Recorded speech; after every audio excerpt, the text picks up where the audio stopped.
Қайырлы күн, құрметті студенттер. Өзін-өзі тану сабағы. Бүгінгі өткізілетін тақырып адамның жан сұлулығы. Сабағымыздың мақсаты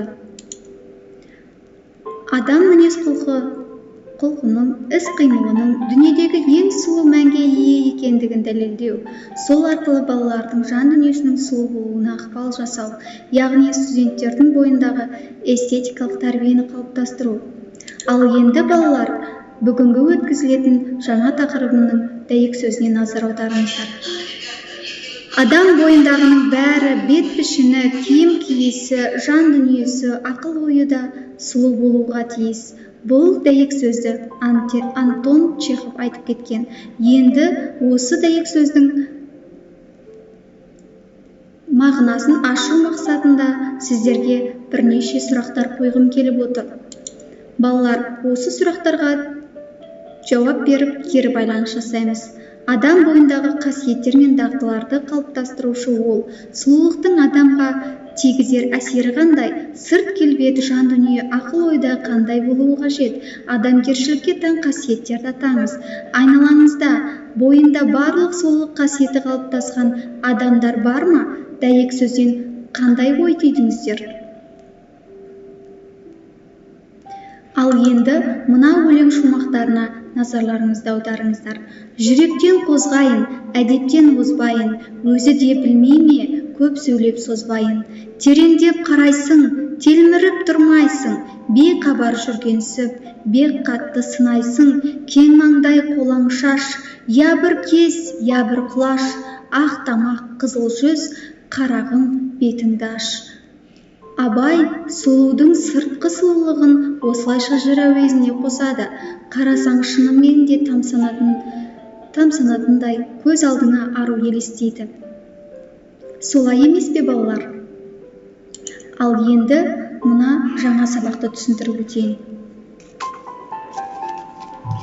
Адамның қылығы, мінез-құлқы мен іс-қимылының жөні әрі этикалық, әрі эстетикалық мәнге ие. Сондықтан олар бір жағынан әсемдік немесе сұрықсыздық ретінде, екінші жағынан жақсы немесе жаман деп бағалануы мүмкін. Бұл екеуі, яғни сұлулық пен адамгершілік, жеке адам санасы мен қоғамдық санада ежелден бері бір бүтін нәрсе ретінде түсініліп келеді. Сөйтсе де, адамның айналадағы дүниеге қатысына, табиғи немесе эстетикалық сезімінің айқын межелеген өзіндік сипаттары бар.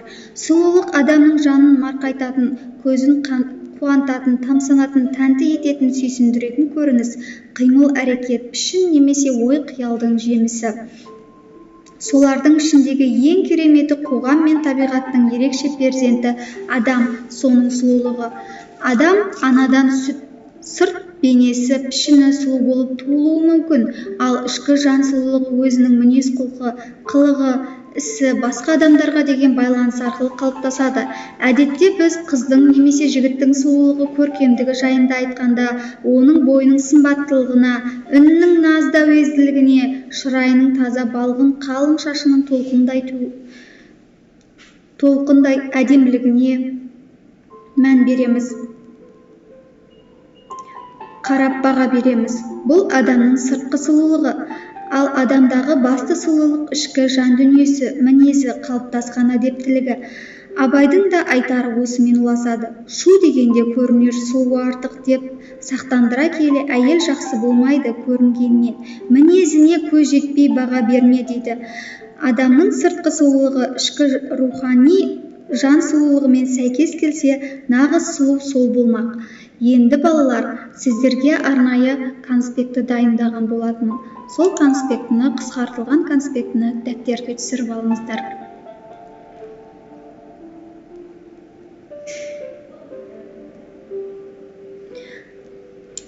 Мына мақал-мәтелдерді үнемі жадыңызда сақтаңыз.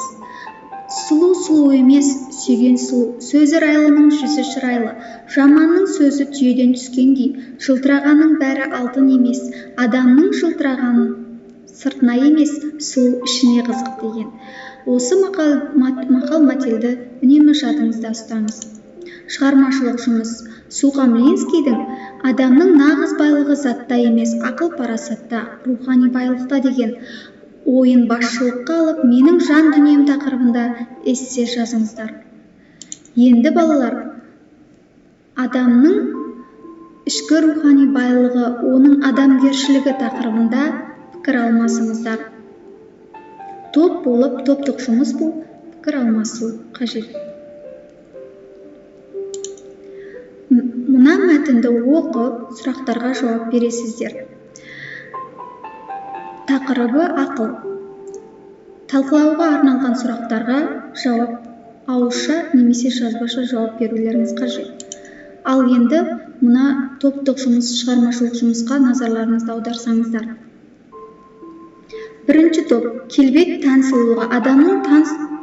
Адамның сұлу келбетінің суретін салады, постер қорғайды. Екінші топ, рухани жан сұлулығы.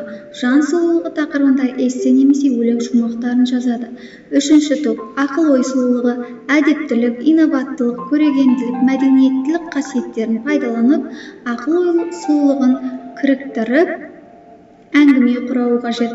Балалар, бұл жұмыста өзіңіздің жаңашыл идеялық көзқарастарыңызды, ойларыңызды ұйымдасып, бірігіп, жұмыс жасап көрсетулеріңіз қажет. Ал енді балалар, мен сіздерге сұрақ қойғым келіп отыр. Адамның жан сұлулығының маңыздылығы мен мәні неде? Адам өміріндегі жан сұлулығының рөлі қандай? Қалай ойлайсыз? Адамға тән сұлулығы қажет пе? Сіз адамдардың ең алдымен қандай сұлулығына мән бересіз? Өзіңіздің бойыңыздағы сұлулық қасиеттеріңізді, ақыл-ой, адамгершілік қасиеттеріңізді дамытасыз ба? Сіз өзіңізге жаны сұлу адамдарды үлгі тұтасыз ба? Қорытындылай келе, Балтасар Грасианның ізгілік жайында айтқан өсиетнамасын мен аяқтағым келеді. Ізгілік біздің ішкі әлеміміздің күні, оның аспаны таза ар-ождан мен адамдардың сүйіспеншілігіне бөленді. Ізгіліктен сүйкімді, кемшіліктен жиренішті ештеңе жоқ. Ізгілік қана шынайы, қалғанның бәрі жасанды. Тереңдік пен ұлылық тағдырмен емес, ізгілікпен өлшенеді. Әрқашанда адами құндылықтарың мен іс-әрекеттерің үйлесімділік тауып, сұлу бола беріңіздер. Ал енді мына бағдаршам әдістемесіне назар аударыңыздар. Жасыл түс, сабақтан жаңа идеяларды байқадым. Екінші, сары түс, жаңа сабаққа көңілім толды. Қызыл түс, бүгінгі сабақ сезіміме ерекше әсер етті. Осы үш түстің біреуін таңдау арқылы сіздің ой пікіріңізді білдіре аласыз. Ал енді балалар, үй тапсырмасына назар аударыңыздар.